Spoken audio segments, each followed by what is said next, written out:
नमस्कार व्यूअर्स, मैं हूं अमीश देवकन और आप देख रहे हैं प्राइम टाइम का सबसे प्रभावी कार्यक्रम आर पार। बिहार चुनाव में के करीब 4 महीने बाद राजनीतिक दल एक बार फिर इलेक्शन मोड में आ चुके हैं। इस बार असम, पश्चिम बंगाल, तमिलनाडु, पुडुचेरी और केरल यानी 5 राज्यों में चुनावी ताल ठोकी जा रही है। कुल मिलाकर भारतीय जनता पार्टी और कांग्रेस से लेकर टीएमसी, लेफ्ट और डीएमके तक चौतरफा चुनावी प्रहार होने वाला है। बीजेपी की चुनौती दक्षिण का किला भेदने को लेकर है, तो वहीं लेफ्ट, डीएमके और ममता बनर्जी के सामने अपना अपना गढ़ बचाने की बड़ी चुनौती है। इन सब के बीच कांग्रेस की हालत सबसे ज्यादा खराब है। लगातार हार पर हार के बाद विपक्षी गठबंधन में कांग्रेस की हैसियत काफी घट चुकी है और बंगाल चुनाव में ममता बनर्जी कांग्रेस से लगातार दूरी बनाकर चल रही है। ऐसे में कांग्रेस के लिए चुनाव पार्टी के भविष्य की दशा और दिशा तय करने वाला साबित होगा। लेकिन इसी बीच बंगाल में जबरदस्त एक्शन शुरू हो चुका है। आचार संहिता लगने के मात्र 24 घंटे के भीतर 5 बड़े ट्रांसफर्स हुए हैं, तबादले हो चुके हैं, जिसमें मुख्य सचिव, गृह सचिव और डीजीपी और कोलकाता पुलिस कमिश्नर जैसे बड़े अधिकारी शामिल हैं। ममता बनर्जी इन ट्रांसफर्स पर, तबादलों पर बेहद गुस्से में है। तो आज इन तमाम मुद्दों पर होगी देश की सबसे बड़ी पॉलिटिकल बहस। लेकिन राज्यसभा का चुनाव हुआ है जिसने विपक्षी खेमे को जोर का झटका जोर से दिया है। बिहार से लेकर उड़ीसा तक जबरदस्त क्रॉस वोटिंग हुई है। खेल बदल गया है। वहां पर बिहार में बीजेपी 5 राज्यसभा चुनाव सीटें जीत रही है और उड़ीसा में एक एक्स्ट्रा सीट जीत कर आ रही है। क्या खेल वहां पर हो रहा है? आज का आर पार वाकई बहुत बड़ा है।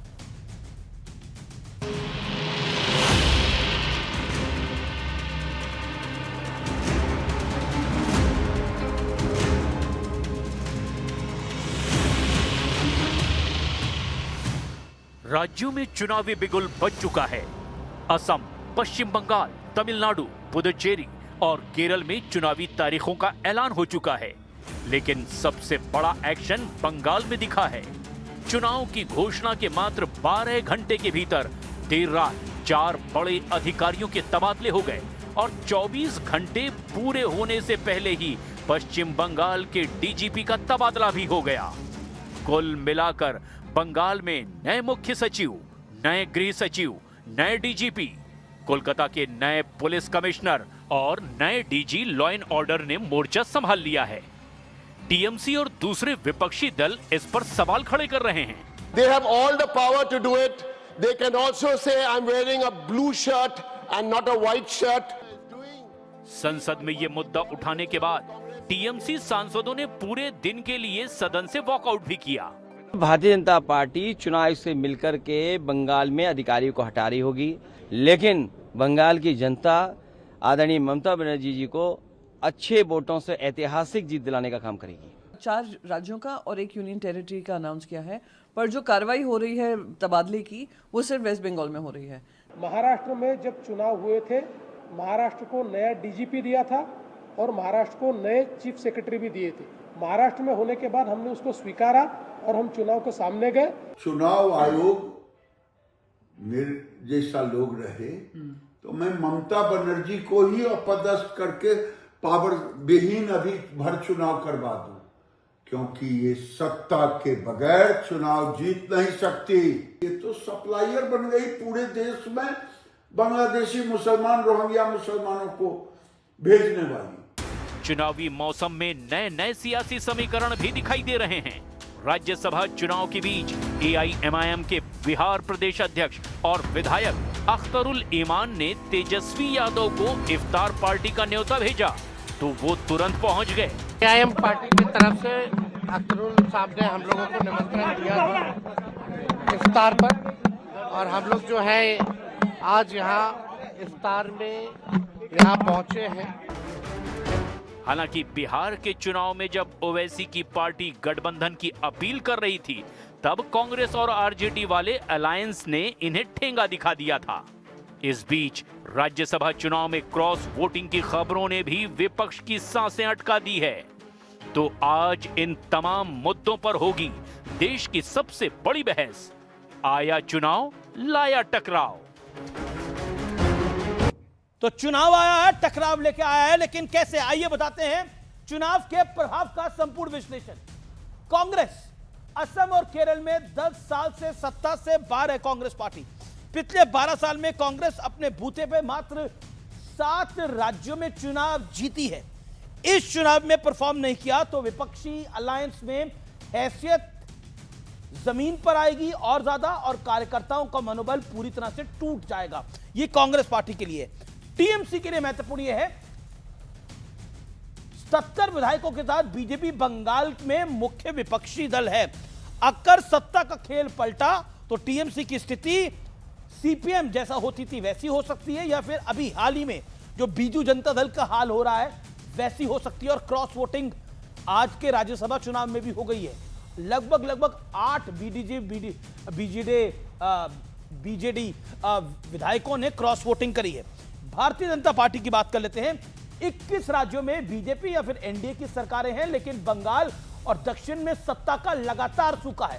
बंगाल में पिछली बार हम कह सकते हैं बीजेपी 3 से 77 तक तो आई, लेकिन सरकार बनाने तक नहीं आ पाई। वो कसक प्रधानमंत्री नरेंद्र मोदी के मन में, वो कसक अमित शाह के मन में, वो कसक जेपी नड्डा के मन में, और वो कसक नितिन नवीन, क्योंकि जो नए अध्यक्ष हैं उनके मन में भी होगी। खासतौर पर अमित शाह और प्रधानमंत्री मोदी के मन में जबरदस्त कसक होगी बंगाल में पिछली बार सरकार ना बना पाने की। तो बीजेपी को भी दमखम के साथ लड़ना पड़ेगा अपने बंगाल के कार्यकर्ताओं के लिए। अभी वाम दलों की एकमात्र, लेफ्ट की बात कर लेते हैं, एकमात्र सरकार है केरल में, लेकिन कांग्रेस दे सकती है वहां पर कड़ी टक्कर।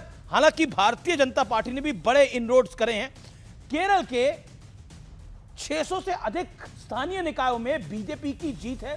पहली बार तिरुवनंतपुरम में भारतीय जनता पार्टी का मेयर आया है।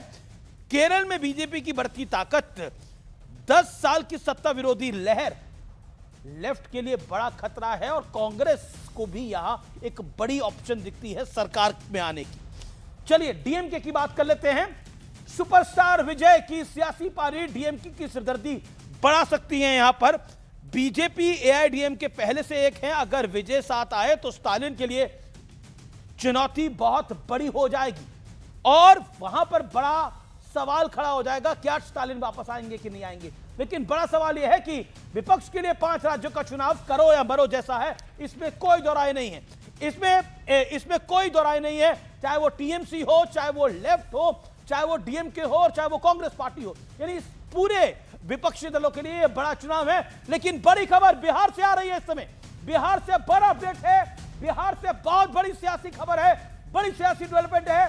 बिहार कांग्रेस अध्यक्ष राजेश राम का बयान आ गया है, हमारे विधायकों को बीजेपी ने चोरी कर लिया है। यहां पर क्रॉस वोटिंग का पहला सितम देखने को मिल रहा है। यहां पर 3 कांग्रेस विधायक, 13 तारीख तक विधायकों से बात हो रही थी, लेकिन 14 को विधायक गायब हो गए, उन्होंने बात नहीं करी और क्रॉस वोटिंग हुई है। खबर मिल रही है राजद में भी जबरदस्त क्रॉस वोटिंग हुई है। बिहार से इस समय की बड़ी खबर है, राजद से क्रॉस वोटिंग। एनडीए के सभी उम्मीदवार लगभग जीत के करीब हैं। एनडीए पांचों सीटें अपनी जीत रहा है। नीतीश कुमार, अच्छा बड़ी खबर यह आ गई है, एनडीए के 5 उम्मीदवार जीत गए हैं। नीतीश कुमार राज्यसभा एमपी बन गए हैं। बीजेपी अध्यक्ष, राष्ट्रीय अध्यक्ष नितिन नवीन राज्यसभा एमपी बन गए हैं। बड़ी खबर है, लेकिन क्रॉस वोटिंग जबरदस्त। सतीश के सिंह हमारे साथ हैं, मेरे साथ सत्यप्रकाश मिश्रा हैं, डॉक्टर सुधांशु त्रिवेदी हैं, सुनील यादव हैं, मेरे साथ मनोजीत मंडल हैं, मेरे साथ प्रियंका कक्कड़ हैं, आम आदमी पार्टी के नेत्री प्रवक्ता, उनका अभिनंदन है। मेरे साथ doctor Sudhanshu Trivedi BJP member of parliament है। सतीश जी, बिहार में क्या हुआ है? ये तो जबरदस्त क्रॉस वोटिंग हो गई है। बीजेपी 5 उम्मीदवार जितवाने में, एनडीए 5 उम्मीदवार जिताने में कामयाब रही है। देखिए क्रॉस वोटिंग कांग्रेस और राजद से ये अपेक्षित था, मुझे लगता है कि ये होना ही था, कोई न्यूज नहीं है। ये न्यूज ये है कि नीतीश जी का राज्याभिषेक हो गया। अगर मान लेते हैं कि अगर आरजेडी का उम्मीदवार आज जीत जाता तो ये ज्यादा न्यूज होता, तब ये होता कि भाई एआईएमआईएम और ये जो जेडीयू क्रॉस वोटिंग। आप कह रहे कांग्रेस और जेडीयू में क्रॉस वोटिंग नहीं है, राजद और कांग्रेस में क्रॉस वोटिंग खबर नहीं है आपके लिए? मेरे लिए, हमारे लिए कोई खबर नहीं है। कोई राज्यसभा में तो ऐसा ही चलता है, और जैसा सब लोग कह रहे थे यही होना था। देखिए कांग्रेस और आरजेडी मेरे ख्याल से हाउस इन ऑर्डर नहीं है। ये आज से नहीं, ये 5-6 महीना से पहले से है। ये राजेश राम जी को ही कौन पूछता है कांग्रेस पार्टी में? 6 तो इनके विधायक हैं, तभी तो हमको लगता है कि ये तेजस्वी चले गए थे MIM के इफ्तार में। बात ये है कि वहां पर एक ही कोई पॉसिबिलिटी बचती थी कि भाई JDU अंदर अंदर RJD वाले को सपोर्ट कर दे, वो नहीं हुआ है। हाँ, ये सब चलता है वहां पे। ओके, हंस रहे हैं आप मुस्कुरा रहे हैं सत्यप्रकाश मिश्रा। अरे उनके गढ़ टूटे हैं, उनके मढ़ टूटे हैं, उनके अकड़ टूटे हैं और तोड़ने ही होंगे उनके गढ़ अकड़ और सारे के सारे मढ़। क्यों? क्योंकि चांद के उस पार भी जाना है दुर्गम पहाड़ियों से। और गजानन मुक्ति बोध की ये लाइनें बड़ी प्यारी है, आज वो चरितार्थ हुई है। तोड़ देंगे सब कुछ। क्या तोड़ेंगे? उन्होंने जो तिलिस्म बिछाया था उसको तोड़ेंगे, और जो जनता के मन में जो भाएगा उसको वापस ले आएंगे। ये तो बता दीजिए क्रॉस वोट कहां से पड़ गए हैं आप लोगों को? देखिए, वो जो क्रॉस वाले लोग हैं वो क्रॉस मत मानिए, उनका दिल मिला हुआ है, वो साथ चलने को तैयार है। वो कह रहे हैं कि आरोप कांग्रेस लगा रही है कि बीजेपी के साथ मिलकर JDU ने भी विधायक चुरा लिए। कांग्रेस के भी आरोपों में कोई दम है? जनता मानती है क्या? वो तो आरोपों की एक पिटारी लेकर चलती रहती, बीच बीच में निकालते रहती है। जैसे सांप नचाता है तो ये वाला सांप, वो वाला सांप। ओडिशा से बड़ी खबर आ रही है, ओडिशा से बड़ी खबर आ रही है। ओडिशा में बीजू जनता दल के 8 विधायक क्रॉस वोट कर गए। बड़ी डेवलपमेंट वहां पर भी। बीजेपी ओडिशा में राज्यसभा चुनाव में विपक्ष को बहुत तगड़ा झटका लगा है। ओडिशा में भारी क्रॉस वोटिंग हुई है, सूत्रों के हवाले से खबर आ रही है। BJD के 8 विधायकों ने क्रॉस वोटिंग कर दी है। वहां पर 8 विधायक क्रॉस वोटिंग कर गए हैं। 3 कांग्रेसी विधायकों ने भी क्रॉस वोटिंग करी है। यानी कांग्रेस को हर तरफ झटका है, बिहार से लेकर ओडिशा तक। बीजेपी वहां अपने 4 कैंडिडेट जिताने में कामयाब रह रही है। बीजेपी की अगुवाई वाले 4 कैंडिडेट वहां जीत रहे हैं। ओडिशा में भारी क्रॉस वोटिंग हो गई है। झटका, एक और झटका ऑपोजिशन को। मैं सीधा रुख करता हूं, मेरे साथ कई ऑपोजिशन के नेता यहां जुड़े हुए हैं। सुनील यादव, 5 राज्यों के चुनाव का ऐलान हुआ है, राज्यसभा चुनावों के नतीजे आ रहे हैं, क्रॉस वोटिंग विधायक कर गए हैं। अभी तक तो आप कहते थे EVM हैक है, SIR हो रहा है, अब विधायक हैक हो रहे हैं क्या? अब विधायकों ने भी क्रॉस वोट कर दिया है। अब बताइए, तो कहीं तो मैनेजमेंट खराब है। अमीश भाई, अगर विधायकों की चोरी हो रही, उस चोरी को आप भारतीय जनता पार्टी की उपलब्धि बता रहे हैं, तो ये लोकतंत्र का काला अध्याय है। मीडिया को तो ये कहना चाहिए कि बीजेपी अगर जिताना ही चाहती थी अपने लोगों को तो अपने दम पे जिताती। अगर किसी का दिल मिल गया है तो पहले इस्तीफा देता, बीजेपी के सिंबल पर चुनाव जीत के आता, उसके बाद आप वोट ले लेते। आप अभी तक तो वोट चोरी से सरकार बना रहे थे, अब आप वोट चोरी से राज्यसभा जा रहे हैं। देखिए अमीश भाई, जिसके नेचर में जो काम होता है वो आदमी वही करता है। ये लोग हमेशा धोखे से, चोरी से, बेईमानी से, फ्रॉड से राजनीति करते हैं। बड़ी खबर, बीजेडी ने डॉक्टर होता को टिकट दिया था, वो चुनाव हारने की कगार पे खड़े हैं इस समय। ये बड़ी डेवलपमेंट है। ओके, आप चोरी से अपने राज्यसभा उम्मीदवार बना रहे हैं, आप भी राज्यसभा मेंबर ऑफ पार्लियामेंट हैं सुधांशु त्रिवेदी। बिहार से लेकर ओडिशा तक क्रॉस वोटिंग की खबरें आ रही हैं। देखिए, मैं इसको इस रूप में देखता हूं। सुनील साजन जी का पहले मैं जवाब दे दूं। कहते हैं कि साहब ये तो सब वोट चोरी करके बनते हैं। भाई साहब, आप पहली बार मुलायम सिंह जी मुख्यमंत्री बने थे तो जनता दल के कैंडिडेट के रूप में भारतीय जनता पार्टी के समर्थन से 1989 में जब भाजपा ने समर्थन वापस ले लिया तो इस्तीफा दे देना चाहिए था। फिर काहे अपनी पार्टी VP सिंह को झटका देकर चंद्रशेखर के साथ चले गए थे? नहीं, वो वोट छोड़ी थोड़ी थी, वो तो अंतरात्मा की आवाज जागी थी जी। उसके बाद चंद्रशेखर जी के साथ चले गए, कांग्रेस के समर्थन से सरकार बनाई। उसके बाद कांग्रेस को झटका दे दिया, अगले चुनाव में काशीराम जी के साथ मिले, फिर उठा के मायावती को बंद कर दिया, स्टेट गेस्ट हाउस कांड में जानलेवा हमला कर दिया। ईमानदारी थी तो छोड़ देना चाहिए था और जनता के बीच में जाना चाहिए था। इसलिए मैं कहना चाहता हूं, अगर आप किसी पार्टी का चरित्र उत्तर प्रदेश में ऐसा है जिसने कोई दल नहीं छोड़ा जिससे गठबंधन न किया हो, भाजपा, कांग्रेस, सपा, जनता दल, लोकदल, सबके साथ ऐसा कोई बचा नहीं जिसे सपा ने ठगा नहीं। अब आते हैं आज के विषय के ऊपर। देखिए, बड़ी सामान्य सी बात है, कांग्रेस और इस गठबंधन के अंदर किसी भी प्रकार का न वैचारिक सामंजस्य है, न व्यवहारिक सामंजस्य है, न कोई नीतिगत सामंजस्य है, और कांग्रेस के अंदर यह बिखराव स्वयं होता रहता है। यह बताइए, ममता बनर्जी जी भी तो कांग्रेस को ही छोड़ के बाहर आई थी। तो मैं मनोजीत मंडल जी से पूछना चाहता हूं, वो उस समय और आके भारतीय जनता पार्टी के समर्थन के साथ आके गठबंधन में शामिल हुई थी। तो वोट चोरी की थी या ममता जी को लगा था कांग्रेस के अंदर कि उनके साथ न्याय नहीं हो रहा है और बाहर निकल के आके ने जुझारू और संघर्षशील ढंग से उन्होंने आकर अपना सत्ता संभाली। याद करिए, ममता जी ने जब स्पीकर ने सोमनाथ चटर्जी जी ने उन्हें बोलने का मौका नहीं दिया था और इन्हीं कम्युनिस्ट पार्टी के सांसदों ने बुरी तरीके से अपमानित करना शुरू किया था, ममता जी भावुक हो गई थी, रुआसी हो गई थी, तब भारतीय जनता पार्टी के एमपी जो थे उनको लेकर सदन से बाहर गए थे और उन्होंने इस पर प्रोटेस्ट किया था। ये जगनमोहन रेड्डी भी तो कांग्रेस में ही थे, ये वाईएसआर कांग्रेस भी कांग्रेस के अंदर की छटपटाहट से ही बनी थी, ये शरद पवार जी की नेशनलिस्ट कांग्रेस पार्टी भी कांग्रेस के अंदर से ही बनी थी। तो हकीकत यह है कि गौर से देखें तो ये तो मैंने उन दलों का नाम लिया जो आज भी भारत की राजनीति में हैं, और पुरानी हिस्ट्री देखेंगे तो निजलिंगप्पा, कामराज चौधरी, चरण सिंह, चंद्रशेखर, मोरारजी देसाई, नीलम संजीव रेड्डी बाबू, जगजीवन राम, देवराज अरस, वो तो ब्रह्मानंद रेड्डी, बहुत सारा है, और वहां से लेके अर्जुन सिंह, एनडी तिवारी और आज के जमाने में आते चले जाएं। तो मुझे लगता है व्यवहारिक दृष्टि से देखना चाहिए जी। जिन पार्टियों का आधार सिर्फ और सिर्फ सत्ता होती है। लगातार आ रहा है, बड़ा अपडेट आ रहा है, जबरदस्त क्रॉस वोटिंग हुई है, लेकिन क्या अभी कुछ देर पहले सतीश के सिंह कह रहे थे, सुनील यादव, कांग्रेस के पास बचा क्या है बिहार के अंदर? 6 तो विधायक है, 3 क्रॉस वोट कर गए।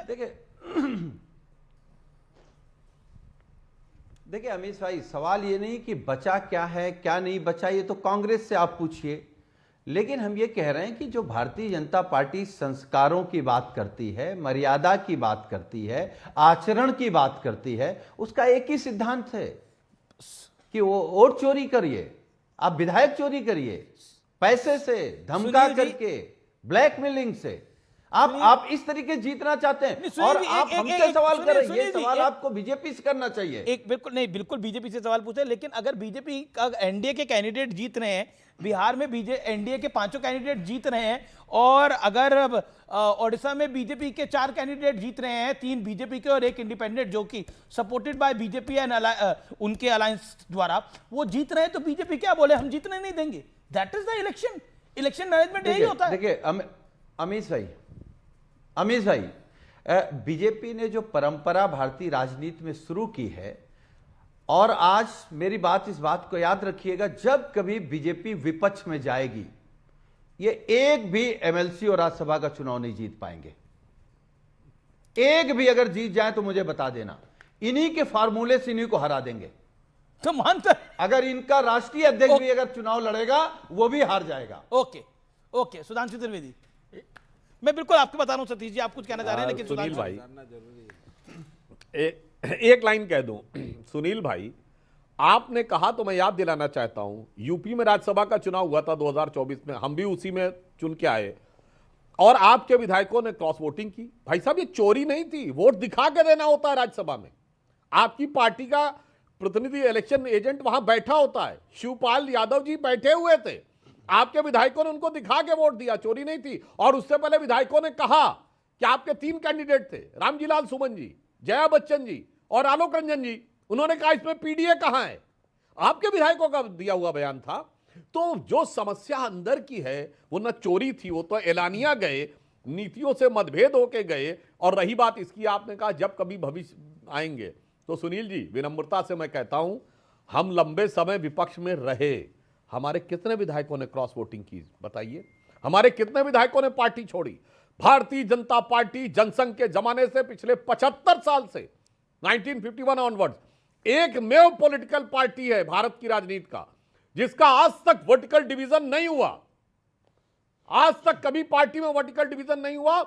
सुनील यादव जी जनता दल के हैं, जनता परिवार के तो देखिए, सपा यूपी में है, आरजेडी बिहार में है, बीजेडी उड़ीसा में है, जेडीएस कर्नाटक में है। जनता दल के तो इतने टुकड़े हुए कि दिल के टुकड़े 1000 हुए, कोई यहां गिरा कोई वहां गिरा। बीजेपी में नेता छोड़ के गए, उमा भारती ने छोड़ा, कल्याण सिंह ने छोड़ा, लेकिन पार्टी को नुकसान हुआ, लेकिन पूरा का पूरा प्रभाव नहीं चला गया और सब पार्टी में वापस आए, येदियुरप्पा जी भी गए, सब पार्टी में वापस आए। पार्टी का वर्टिकल डिवीजन कभी नहीं हुआ कि पार्टी दो फाड़ हो गई। कल्याण सिंह के छोड़ने का नुकसान हुआ।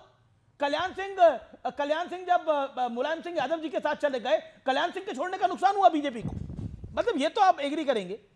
वो भी मैं देखिए, मैं सतीश सिंह जी को संभवतः याद हो ना याद हो तो मैं दर्शकों तक जाकर चेक कर अमित लीजिए, जब भाई। कल्याण सिंह जी वापस पार्टी में आए, आए मैं उस प्रेस कॉन्फ्रेंस में था दिल्ली में, राष्ट्रीय कार्यालय के ऊपर। उनसे पूछा गया कि आप पार्टी छोड़ के गए थे और आपने पार्टी से बहुत नाराजगी थी, अब वापस क्यों आ गए? तो कल्याण सिंह जी ने जानते क्या बोला था? जी। उन्होंने सूरदास की वह पंक्ति बोली थी कि मेरो मन अनंत कहां सुख पावे, जैसे उड़ी जहाज को पंछी फिर जहाज पर आए। मतलब स्ट्रेट ऑफ हरमुज से जो जहाज चल के आ रहा होगा समुद्र में, अगर कोई पंछी उस पर से उड़ के जाएगा, कुछ समय के बाद उसको कोई बैठने की जगह अच्छी नहीं दिखेगी तो वापस जहाज पे आ जाएगा। ये उन्होंने बोला। बाद में उन्होंने एक पब्लिक भाषण में ये भी बोला कि मेरी अंतिम ख्वाहिश है कि मेरा जब पार्थिव शरीर जाए तो वो भी भारतीय जनता पार्टी के झंडे में लिपट के जाए, वो कहा। लेकिन मेरा कहना था नुकसान एक हुआ था, इसमें कोई डाउट नहीं है। लेकिन सतीश के सिंह का एक पॉइंटेड सवाल है या पॉइंट है। सुनील जी एक सेकंड सुन लिया जाए। सुधांशु जी,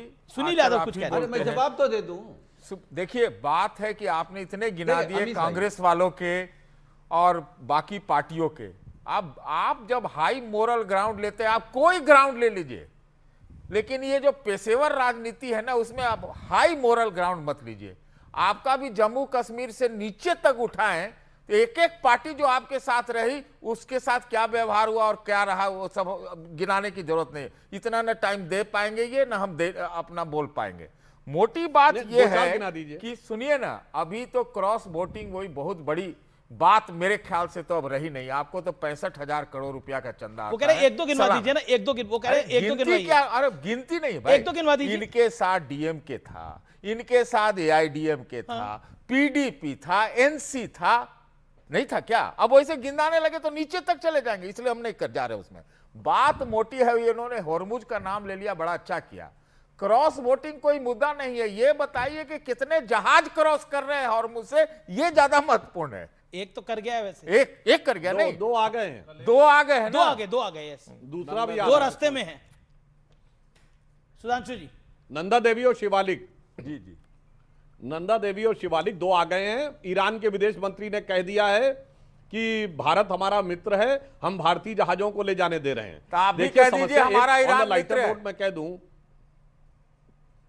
तो हमारे तो प्रधानमंत्री जी ने वहां के राष्ट्रपति से बात की है और विदेश मंत्री जी ने उनसे बात की, तभी जहाज आ रहा है, इसे थोड़ी छोड़ दिया है भाई दे रहा है। मैं एक बात कहूं, मजे की बात जानते क्या है अमित जी, राहुल गांधी जी जो मुद्दा उठा लेते वो मुद्दा पिट जाता है जी। जब वो उठाते हैं कि ट्रेड डील का मामला तो ट्रेड डील फाइनल हो जाती है। जब वो उठाते हैं ऑपरेशन सिंदूर का मामला तो पाकिस्तान के प्रधानमंत्री का इकबालिया बयान आ जाता है कि साहब हमारी बहुत ठुकाई हो गई थी। याद करिए, आसिफ अली जरदारी ने कह दिया था हम बंकर में जाने वाले थे। अब बेचारे इजराइल का मामला उठाए ईरान पे, चलो इसी पे हमको कुछ वोट मिल जाएंगे मुसलमानों के, तो ईरान ने कह दिया भारत दोस्त है। इससे पहले पिछले महीने फिलिस्तीन की विदेश मंत्री भारत आ चुकी है। और मजे की बात, ये फिलिस्तीन का बैग लगा के तो गई प्रियंका गांधी जी, और आपको पता फिलिस्तीन की विदेश मंत्री ने भारत में आके क्या बोला? उनका नाम है डॉक्टर आगा बकीन शिरीन। वो भारत आई, पहले तो या तौबा तौबा बगैर हिजाब के आ गई। ये हिजाब वाला जो बोल रहे थे ना नेताजी, जय फिलिस्तीन, कि हिजाब वाली महिला जो होगी हिंदुस्तान की प्रधानमंत्री बनेगी, यहां फिलिस्तीन की विदेश मंत्री बगैर हिजाब के चल रही थी। और उन्होंने कहा कि हम इजराइल के साथ भारत की जो रणनीतिक वो है मजबूती और अरब देशों के साथ मजबूती, दोनों को स्वीकार करते हैं। और चूंकि भारत एक ऐसा देश है जिसका दोनों तरफ अच्छा संबंध है, तो हमें यह विश्वास है कि आने वाले समय में द्विराष्ट्र सिद्धांत का समाधान निकालने में भारत महत्वपूर्ण भूमिका निभाएगा। मुझे लगता है इससे ज्यादा भिगो के जूता नहीं पड़ सकता था विपक्ष वालों के मुंह के ऊपर। इसीलिए मैं कह रहा हूं, पता नहीं, थोड़ा उनकी कुंडली उंडली दिखवाइए भाई साहब, वो पता नहीं जो मुद्दा हाथ में लेते हैं उसी में नाश हो जाता है। ओके, आप सिलेंडर लेकर बैठे रहे, प्रियंका कक्कड़, सुनील यादव, आप मुझे पता कुछ बोलना चाहते हैं। आज अखिलेश जी भी सिलेंडर लेके बैठे हुए थे, लेकिन आप लोग सिलेंडर लेके बैठे गए, स्ट्रेट ऑफ हॉर्मुज से दो जहाज आ गए हैं, दो और आ रहे हैं। क्या आपको लगता है मुद्दा हाथ से निकलता हुआ दिख रहा है? प्रियंका कक्कड़, देखिए मैं पहले इस पे बता दूं कि राज्यसभा में तो जिसने वोटिंग की उनको फर्क नहीं पड़ा कि 60 रुपए का एलपीजी हो गया, पर अभी जब ये 5 राज्यों में चुनाव के लिए जाएंगे तो इनको पता चलेगा कि 60 रुपए महंगा करना ठीक था और लोगों को लाइन में खड़ा करना ठीक था कि नहीं। आप चाहते हैं कि मैं यहाँ सेलिब्रेट करूँ कि 28 शिप्स में से 2 निकल गए और हमारे फैलाए हुए रायते में हम 2 में रायता समेटने में कामयाब हो गए, इसको मैं विक्ट्री मानूं तो ये मेरे से नहीं हो पाएगा। जहां तक अभी 5 राज्यों के सवाल है उस पर बात कर लेते हैं अमीश जी। साउथ में तो बीजेपी का पीक में हाल, मोदी जी जब पीक पे थे तो हाल ये था कि उनको बैसाखियों की ही जरूरत पड़ी साउथ में एंट्री करने के लिए, और तब भी सिर्फ 4 और एक जगह 6 सीटें। सोचिए 234 में से सिर्फ 4 सीटें, 140 केरला में से जीरो पीक में भी। तो साउथ में तो इनका डब्बा गोली रहेगा, ये हमें पता है। और अब तो कोई भी अलायंस पार्टनर आएगा तो वो सोचेगा कि या तो ये पार्टी को तहस नहस कर देंगे, सिंबल खा जाएंगे, पार्टी तोड़ देंगे। सब अलायंस पार्टनर समझ चुके हैं, या फिर चीफ मिनिस्टर को राज्यसभा में भेज देंगे, ऐसा भी कर सकते हैं। तो अलायंस पार्टनर भी सोच समझ के आएंगे। फिर उसके बाद असम में इनके करंट मुख्यमंत्री एक मंच पर, सार्वजनिक मंच पर ये बोल चुके हैं कि वो अपने लिए सेफ सीट ढूंढ रहे हैं, क्योंकि उनको दिख रहा है क्या हो रहा है। आप सोचिए पार्लियामेंट छोड़ के प्रधानमंत्री मोदी इतने ऑनगोइंग क्राइसिस में वहां पे शॉपिंग मॉल इनॉग्रेट करने जाते हैं।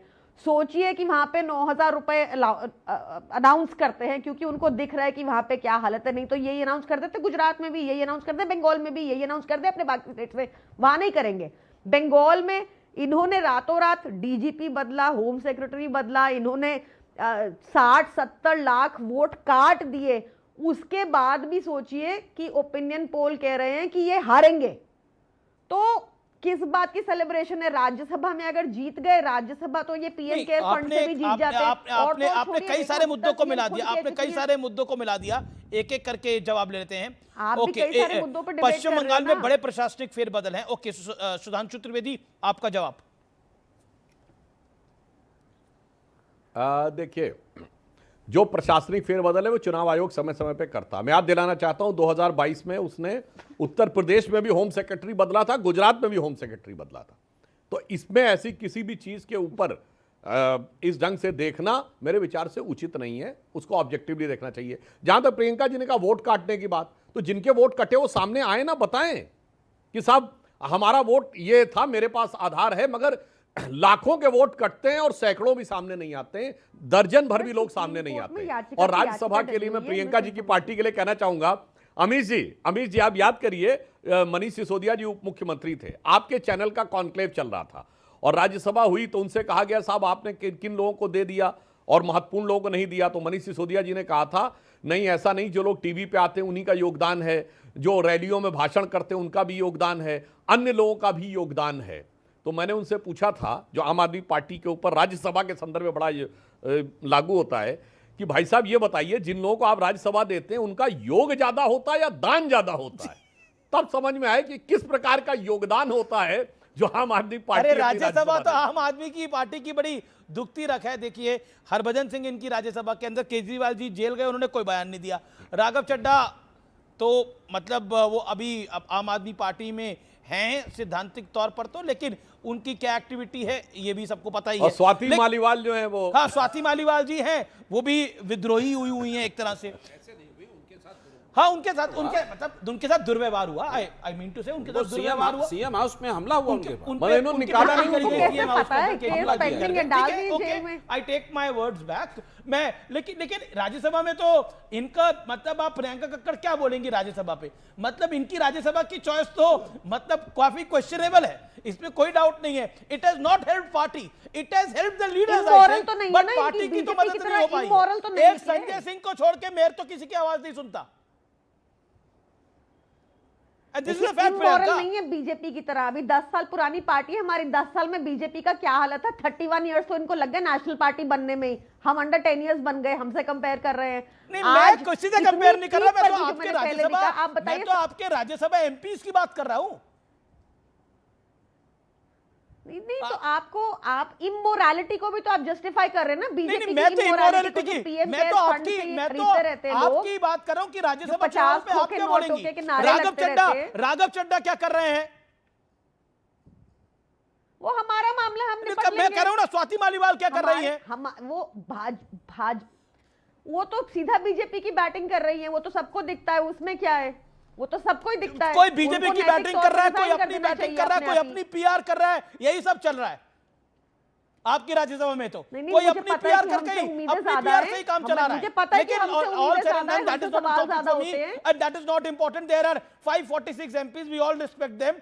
ये बहुत सारे एमपीज हैं, हम सबका सम्मान करते हैं, लेकिन वो इंपॉर्टेंट नहीं है इस समय। मैं मनोजीत मंडल का रुख करता हूं। मनोजीत मंडल, सीरियस ऑब्जेक्शंस हैं आपकी पार्टी की तरफ से, जो डीजीपी को बदला गया है, जो होम सेक्रेटरी को बदल गया है, तो बाकी राज्यों में भी बदलाव हुए हैं। ऐसा तो नहीं है कि पहले राज्य है जहां पर बदलाव हुआ है।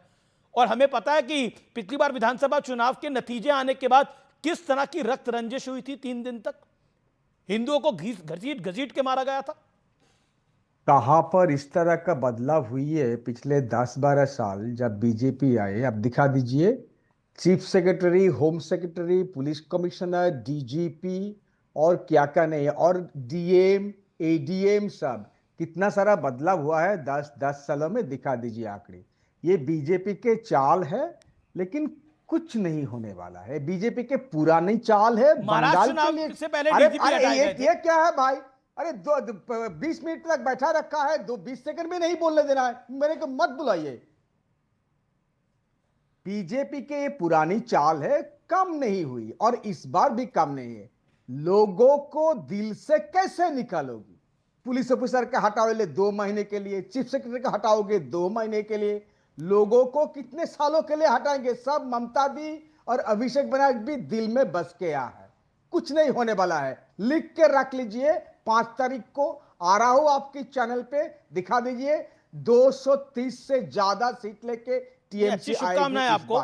और मेरे दोनों हैंग ऑन, मेरे दोस्त ने जो बात कर रहे हैं ना, बड़ा बड़ा लेक्चर दे रहे हैं। ममता दी पार्टी छोड़ के नया पार्टी बनाई थी 1998 में। दूसरों के घर में जाके खरीदते नहीं थे। आपका ये बर्ताव है, आप खरीदते हो। अरे इन लोगों को आना चाहिए। आपके बीजेपी जॉन को क्यों नहीं कर लेते? छुपे छुपे वोट देते हैं पीछे पीछे। एक तो राज्यसभा पीछे पीछे का बात है, और उनमें भी पीछे पीछे क्यों है? इतना डर क्यों है? आप इतना बड़ा पार्टी हो, विश्व की सबसे बड़े पॉलिटिकल पार्टी हो, आप लोगों के करोड़ों का मेंबर है, फिर भी आप क्यों छुछुंदर की तरह बात करते हो, कम करते हो? क्यों भाई? हम तो नहीं करते हैं। आप आएंगे छुछुंदर की तरह? ओके जवाब। पार्टी में बिल्कुल आप आ जाएंगे। मतलब choice of word is I think bad. could be but this is what they have come to। कल बीच रात में चीफ सेक्रेटरी को हटाया गया है। दिस इज कॉल्ड मिडनाइट डिसीट। ओसेप जो कवाड़ होते हैं ना, वही लोग काम करते हैं। बड़ी खबर, शुभेंदु अधिकारी ममता बनर्जी के खिलाफ दोनों सीटों पर चुनाव लड़ेंगे। तो बंगाल में ममता बनर्जी को घेरने के लिए भारतीय जनता पार्टी की ये जबरदस्त प्लानिंग दिखाई दे रही है। यहाँ पर नंदीग्राम और भवानीपुर में शुभेंदु अधिकारी उनके सामने होंगे, और पिछली बार उन्होंने एक सीट पे हरा दिया था। ममता बनर्जी अपना चुनाव हार गई थी। नंदीग्राम से ममता बनर्जी अपना चुनाव खुद हार गई थी शुभेंदु अधिकारी से। उसके बाद भवानीपुर से जीती, लेकिन इस बार दोनों से चुनाव लड़ेंगे शुभेंदु अधिकारी। यानी शुभेंदु अधिकारी फ्रंट से लीड कर रहे हैं। भारतीय जनता पार्टी ने चुनावों के अंदर ये बड़ा पत्ता खेला है। इसको अगर हम पॉलिटिकल पत्ता माने तो बड़ा पत्ता खेला है। ओके, अब मनोजीत मंडल, क्या आपको लगता है पिछली बार हरा दिया था ममता बनर्जी को नंदीग्राम से शुभेंदु अधिकारी ने? क्या आपको लगता है इस बार दोनों सीटों पे सामने है, बड़ी टफ होगा मामला? हारी थी ममता बनर्जी चुनाव। वहां पहले ममता दी जीत गई थी, लोड शेडिंग करा के वहां पे लोड शेडिंग और सेटिंग। अरे भाई सुनिए, केस चल रहा है, मामला चल रहा है हाईकोर्ट में, सबको पता है। पहले लोड शेडिंग हुआ, उसके बाद सेटिंग हुआ, और वही सेटिंग अभी भी हो रही है। ये इसीलिए ना ब्यूरोक्रेट को आप हटा रहे हो, लेकिन लोगों के साथ आप सेटिंग कर नहीं पाओगे। लोगों के साथ आपका सेटिंग नहीं है। ये सेटिंग लेकिन बदलाव तो असम में भी हुआ है। असम में भी कई आईपीएस हटाए हैं, तमिलनाडु में भी कई आईपीएस हटाए हैं, कई एसएसपी असम में हटा दिए गए हैं, 5 एसएसपी हटा दिए गए हैं। अमीश जी, मैं फिर से कह रहा हूं, not in this scale. Chief secretary होके ओके उसी तरफ लोड शेडिंग से ममता जी को हराया गया। ओके सुधांशु त्रिवेदी भद्रलोक माना जाता है बंगाल, भद्रलोक माना जाता है बंगाल। हम लेंगे और बीजेपी दादा देखिए, अब मैंने आपको अच्छा मौका दिया। You made your point. Allow doctor Sudhanshu Trivedi, bhadralok है बंगाल तो। पीछे नहीं, सामने लड़ो। हाँ, सामने ही, सामने। ओके, मैं सुधांशु जी से पूछता हूँ, सामने ही पूछता हूँ। Hold on. ओके, सामने सामने लड़िए, पीठ पीछे मत लड़िए, ये कहना है। बिल्कुल, पीछे पीछे से नहीं, ये पीछे से घुसपैठियों के दम पे चुनाव नहीं लड़ना है। सामने सामने आइए, देश के मुद्दों के ऊपर बात करिए। ये मत कहिए कि मैं देखते हूं कौन हमको बाहर भेज देता है।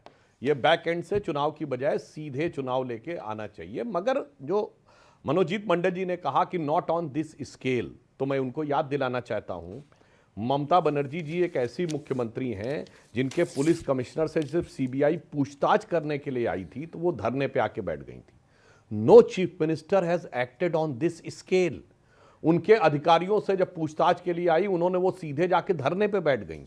अभी देखिए, केवल एक एजेंसी जिसके बारे में यह था कि वो उनके चुनाव में केवल मदद कर रही है, वहां के ऊपर उन्होंने अपनी पुलिस भेजी। पुलिस पे भरोसा नहीं रहा ममता जी को, फिर वो स्वयं आ गई। और मुख्यमंत्री स्तर का व्यक्ति हाथ से जाके फाइल लेके नहीं चलता, उसके साथ सहयोगी रहते हैं फाइल उठाने के लिए। उन्होंने, इसका मतलब अपने स्टाफ तक पे भरोसा नहीं था। पुलिस तो छोड़िए, वो फाइल उन्होंने उठाई और किसी दूसरे को दी भी नहीं, हाथ में ही वो हरे रंग की फाइल लेके खड़ी रही। No chief minister has acted on this scale. तो यदि आप स्केल की बात करना चाहते हैं मनोज जी, तो स्केल की तुलना स्केल के साथ ही हो। जवाब सुन लीजिए। ठीक है, जवाब मनोजीत दादा, जवाब।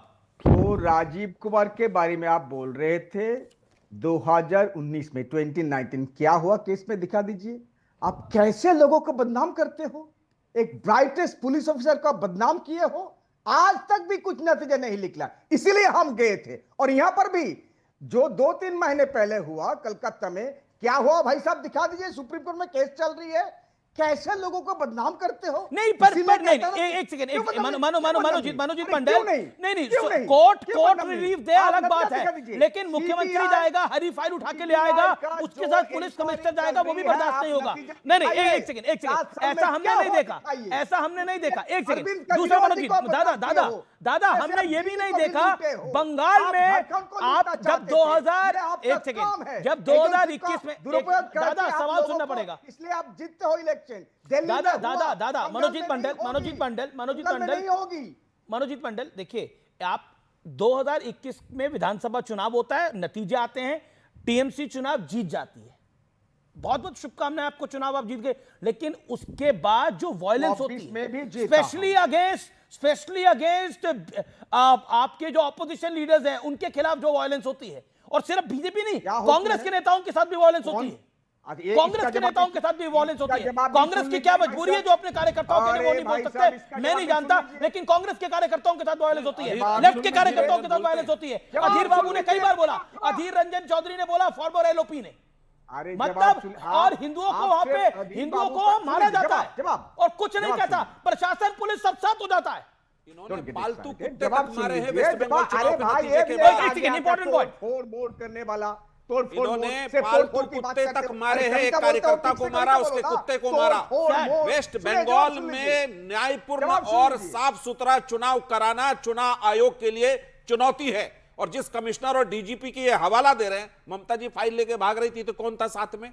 फाइल चोर मुख्यमंत्री बताएगा हमें कि न्याय क्या होता है और साफ सुथरा चुनाव क्या होता है, वो चुनाव आयोग समझे। दिक्कत क्या है? अरे भाई साहब सुनिए, दादागिरी मत करिए, दादा नाम है आपका, दादागिरी मत करिए। अरे नहीं, सुन लीजिए ना, इतना घबराए, आराम से बात करिए ना, इतना घबराए क्यों है भाई लोगों के साथ? अरे आपके इस बार गढ़ टूटेंगे, पूरा का पूरा मड़ टूटेगा, क्योंकि वेस्ट बंगाल की जनता को एक शांतिपूर्ण राज्य चाहिए। ममता दीदी का दादागिरी नहीं चाहिए, कहीं से फाइल लेके भाग गए, कभी पुलिस कमिश्नर सीबीआई को अरेस्ट कर ले, अद्भुत राज्य चला रहे हैं, हिंसा। अरे बंगाल इसी देश में, और जिनके बदौलत चला रहे हैं वो घुस और पैठ, जहां पैठ बना है वो सब नकार दिए जाएंगे। इस बार एक महत्वपूर्ण बिंदु देखिए, देश में यदि नरेंद्र मोदी जी के किसी कॉल से हॉर्मुज स्ट्रेट से गैस का पूरा कुनबा आ रहा है, अभी 22 स्टैंड बाय है, 6 लोडेड हो चुका है, 2 पहुंच चुका है। आम आदमी पार्टी की महोदया थोड़ा देखिए, पंजाब चलाइए, वहां बहुत दिक्कत कर देगा कांग्रेस। 10 राज्यसभा थे, कैसे कैसे किसको बांटा टिकट सब पता है। एक इतिहास बताता हूं क्रॉस वोटिंग का। 98 में निर्दलीय सुरेश कलमाडी और विजय डाडा चुनाव जीत गए, शरद पवार को पार्टी से निकालना पड़ा। 99 में विधानसभा का चुनाव का टिकट तक नहीं दिया था शरद जी को, ये कांग्रेस उसमें, बीजेपी तो नहीं थी। हम लोग भी नहीं थे। किसको क्रॉस वोटिंग करके किसको जितवाया था भाई कांग्रेस वालों ने? अरे आपके यहां सब क्रॉस करने के लिए तैयार है, हम लोगों ने बैरिकेडिंग लगा के रखी। जिस दिन वो छलांग लगा देंगे तो हम करेंगे ओके क्या? ओके ओके, आम आदमी पार्टी पर आपने एक टिप्पणी करी। नहीं, आम आदमी पार्टी की महोदया बहुत ईमानदार हैं, तो वो थोड़ा सा इस बात पर ध्यान रखेंगे कि अपना होमवर्क अपनी पार्टी तक रखेंगी। शीश महल, सारे महल बन गए। अरे महोदय आप समझिए, प्रियंका क्योंकि जी आप बहुत मेरी पार्टी आदर से है आए तो आपका। मेरा आपसे एक सवाल, बिहार में आपकी पार्टी का मुख्यमंत्री बनेगा, आप किस पार्टी ये में आपको रहेंगे इस अब? टीवी डिबेट में जानना है? हाँ, गठबंधन तय कर लेगा। मुख्यमंत्री सबसे हाँ, बेहतर बताइए होगा, ना, नीतीश जी बीजेपी के का बनेगा, आशीर्वाद से जेडीयू होगा, का बनेगा। नीतीश जी के सहमति से होगा, नीतीश जी के वो तो दूरदृष्टि रिटायर से हो गए, होगा सर। और नीतीश जी के विचारों पर आखिर चलने उनका वाला तो होगा। हो गया इतना तो मैं अभिषेक, कह हो दूं गया आपको सर। यहाँ आप पर। किस पार्टी में रहेंगे अब? एनडीए, बीजेपी, अरे हम जेडीयू, एनडीए, आप तो इंडी ब्लॉक में है भी नहीं। आप बेकार कांग्रेस की वकालत करती हैं, कभी करती हैं कभी नहीं करती। आपका कांग्रेस प्रेम अरे समझ सर, नहीं आप आता मेरी पार्टी महोदया। पर टिप्पणी करेंगे? मैंने ये पूछ लिया कि मुख्यमंत्री किसका होगा। आप अरे इतना समझा रहे हैं। हमारे नीतीश जी की साफ सहमति से बताइए होगा, कि आपको जेडीयू क्यों का दर्द होगा? हो रहा है? इतनी हिम्मत भी नहीं रही।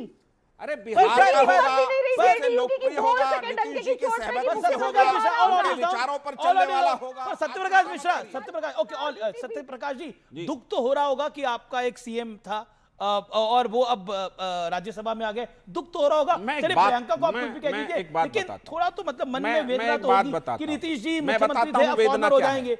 फॉर्मर होने का दुख तो होगा, मतलब फॉर्मर नहीं, आई अंडरस्टैंड। पानी पीजिए, मैं बताता हूं वेदना क्या है। बिहार के विकास की यात्रा में नीतीश कुमार जी के कार्यों की जो अमिट छाप है पिछले 20 सालों से, उनके बगैर बिहार की कल्पना करना, उनके बगैर बिहार की कल्पना करना वेदनापूर्ण है। लेकिन उन्होंने कहा है कि मार्गदर्शन उनका रहेगा, सानिध्य उनका रहेगा, सब कुछ उनका रहेगा। और पार्टी के राष्ट्रीय अध्यक्ष क्या अब नीतीश जी भी मार्गदर्शन, अच्छा मैं पूछ रहा हूं, नीतीश जी भी अब मार्गदर्शन मंडल में जा रहे हैं? नहीं, आप उस तरह आपने बोला ना, हमारी पार्टी के वो राष्ट्रीय, आपने बोला मार्गदर्शन रहेगा नीतीश जी का, उन्होंने स्वयं, मैंने बोला मार्गदर्शन मंडल में जा रहे हैं। एक बीजेपी में भी मार्गदर्शन मंडल है। सुधांशु जी, एक लाइन कहना पड़ेगा ना, एक लाइन जरूरी है। बिल्कुल आप बोलेगा, एक सेकंड। सुधांशु जी, बीजेपी में मार्गदर्शन मंडल है ना, उन्होंने अडवाणी जी, मुरली मनोहर जोशी जी, अब आपकी उस समय सहयोगी दूसरे थे, आपकी सहयोगी पार्टी में भी राष्ट्रीय अध्यक्ष थे। अच्छा मैं ये, अच्छा चलिए मैं सवाल को पलट देता हूं, क्या आप जेडीयू में भी, क्या सरकार भी है? ओके, मैं सारी ऑपोजिशन की तरफ से ये सवाल पूछ रहा हूं, मनोज जी दादा की तरफ से,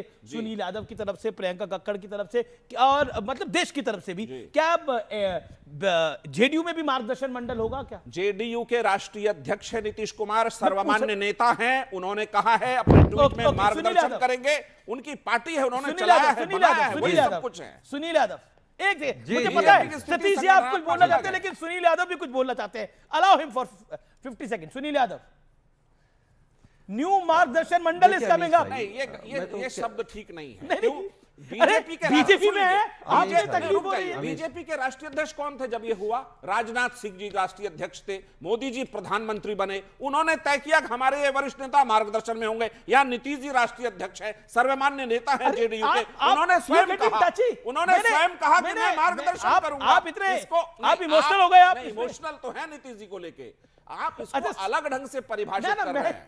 मेरा कोई ऑब्जेक्टिव नहीं है। मैं I wish well for Nitish Kumar. Okay okay okay okay, Sunil Yadav भाई, मेरा आपसे निवेदन है, मार्गदर्शन मंडल में मत बोलिएगा, उनको बुरा लग रहा है। मंडल दूसरा चीज, नीतीश जी के नेता है हमारे सर्वमान्य। नहीं, ठीक बात, बोलना भी नहीं चाहिए। मुझे लगता है कि मार्गदर्शक मंडल में बीजेपी के लोग जाते हैं, सहयोगी तो कहां जाएंगे पता नहीं लगेगा। लेकिन मैं सुधांशु जी से एक सवाल जरूर करूंगा। वो कह रहे थे कि हमारे विधायक बिकते नहीं हैं। सुधांशु जी क्योंकि पुराने पार्टी के कार्यकर्ता हैं, वो उस पार्टी के भी कार्यकर्ता थे जिस पार्टी के नेता अटल और अडवाणी जी थे। अटल जी पूरा देश जानता है, एक वोट के लिए सरकार को लात मार दी थी, लेकिन वोट नहीं खरीदी, वोट चोरी नहीं की थी, करोड़ों रुपए में खरीदा नहीं था। अब इनके जो लोग हैं मोदी और शाह, उनका काम ही है व्यापार, उनका काम ही है वोट चोरी, उनका काम ही है दूसरे दलों को तोड़ना। तो अब आपकी वो बीजेपी नहीं बची जो आप कह रहे थे हमारा कोई नहीं टूटेगा।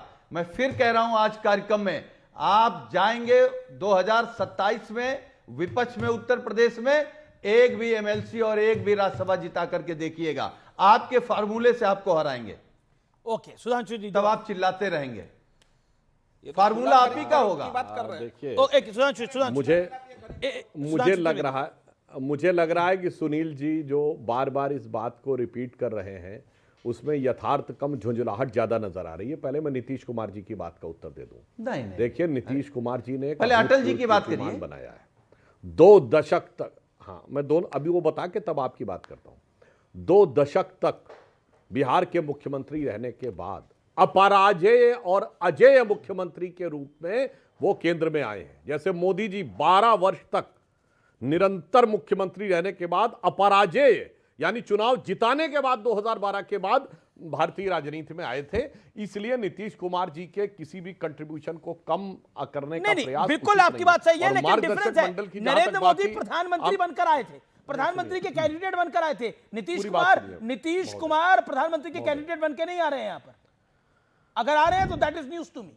हाँ, मैं महोदय बता रहा हूँ। नहीं, मैं जो बात बता रहा हूँ, नीतीश कुमार जी बिहार की पार्टी के नेता हैं, तो मानी हुई बात है वर्तमान में प्रधानमंत्री की कोई वैकेंसी नहीं है, तो ये प्रश्न ही अपने आप में इनफ्रक्चुअस हो जाता है। ओके। मतलब ये आधारहीन प्रश्न हो जाता है इसमें। मगर मैं इतना जरूर कहना चाहता हूं कि जो मार्गदर्शक मंडल की बात कही, तो मैं लोगों को याद दिला दूं, उस मार्गदर्शक मंडल में सिर्फ अटल जी, अडवाणी जी और जोशी जी नहीं थे, उसमें नरेंद्र मोदी जी और राजनाथ सिंह जी भी थे। तो आप ऐसे कैसे कह सकते हैं? एग्जिस्टिंग प्राइम मिनिस्टर भी है उसमें और एग्जिस्टिंग डिफेंस मिनिस्टर भी है, जो उस समय होम मिनिस्टर थे सरकार बनने के बाद। तो इसलिए उस विषय को भी हल्का करने का प्रयास करना उचित नहीं। मैं ये कह रहा हूं सुधांशु जी, आपके राज्यसभा में ही राज्याभिषेक के बाद आ रहे हैं नीतीश जी, तो आप ही मार्गदर्शक उनका बन जाइए, नंबर 1। नंबर 2, असली बात ये है कि वरिष्ठ है भाई। अरे तो क्या हुआ, ये नहीं बन सकती, सबका मार्गदर्शन कर सकते हैं, है ना। अभी तो स्थिति जेडीयू की ऐसी है, बीजेपी ही असली जो है जेडीयू की सत्यप्रकाश जी का मार्गदर्शक है। सतीश जी ने कोई मछली खाया, कांटा गले में फंस गया। नीतीश जी का नाम सुनते पता नहीं क्या होता है। ओके, क्योंकि सुधांशु जी को बोला क्या? Sudhanshu Trivedi, respond to Satish ji. हाँ, देखिए, मैं सिर्फ ये कहना चाहूंगा कि ये जो विपक्षी दल हैं, आज साजन जी ने भी जो बोला, एक लाइन में सुनील जी ने जो बोला, पता नहीं क्यों अपनी पार्टी के लोगों को बिकाऊ बताने की होड़ सी लग गई विपक्षी दलों में। मतलब वो कहे जा रहे हैं हमारे पार्टी के लोग कमजोर भी हैं, ईमानदार भी नहीं हैं, बिकने को तैयार हैं। हकीकत ये है कि ये अपने लोगों को साथ रखने की स्थिति में नहीं। तो मुझे पुरानी गीत याद आता है। किसी अगली डिबेट में इसका जवाब आप सुनील यादव जी जरूर दीजिएगा कि आपके लोग बिकाऊ हैं ज्यादा या नहीं है, उस पर जवाब दीजिएगा। लेकिन मैं एक ब्रेक के लिए रुक रहा हूं। आर पार में ब्रेक के बाद एक बड़ी खबर आ रही है। Keep watching news 18 India.